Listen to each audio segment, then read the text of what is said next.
राहुल के बयान पर घमासान, बीजेपी ने घेरा तो कांग्रेस ने किया पलटवार। राहुल गांधी ने विदेशी धरती पर एक बार फिर से भारत विरोधी बयान दिया। राहुल गांधी ने बोस्टन में महाराष्ट्र विधानसभा चुनाव को लेकर कांग्रेस नेता राहुल गांधी ने अमेरिका में भारत की चुनाव प्रणाली पर बड़ा सवाल उठाया और कहा कि मैं कई बार कह चुका हूं कि महाराष्ट्र में जितने बालिग नहीं हैं उससे ज्यादा वोटिंग हुई है, क्योंकि भारतीय चुनाव आयोग समझौता कर चुका है और सिस्टम में गड़बड़ी है।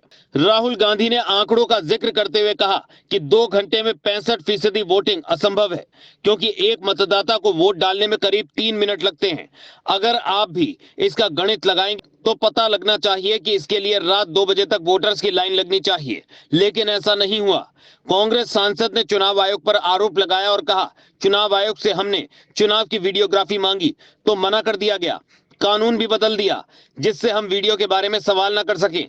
राहुल गांधी ने महाराष्ट्र विधानसभा चुनाव में बीजेपी के ऊपर मतदाता लिस्ट में भी गड़बड़ी के आरोप लगाए। वहीं बीजेपी राहुल गांधी के बयान पर हमलावर है। बीजेपी नेता संबित पात्रा ने उन पर हमला बोला है।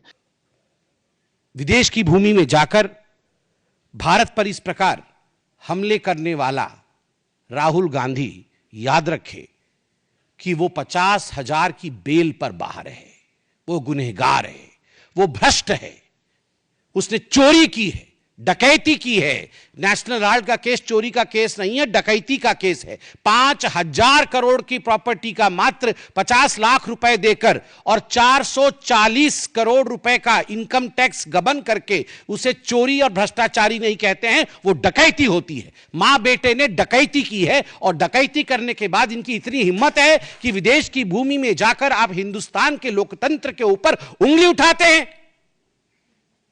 राहुल गांधी, आपसे नहीं हो पाएगा हिंदुस्तान में राजनीति तो जाकर के किसी और देश से चुनाव लड़िए, मगर जिस थाली में खाते हैं अगर उस थाली में आप छेद करेंगे तो आप देशद्रोही कहलाएंगे।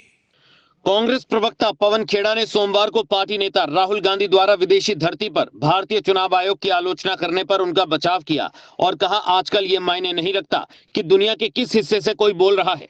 खेड़ा ने कहा, विपक्षी पार्टी ने ईएसआई की कार्यप्रणाली पर संदेह व्यक्त किया है और चुनाव आयोग को उनका जवाब देना चाहिए। उन्होंने कहा, हमें ईएसआई पर संदेह है। मतदान के अंतिम घंटे में मतदान में 10 से 13% की बढ़ोतरी होना मानवीय रूप से संभव नहीं है।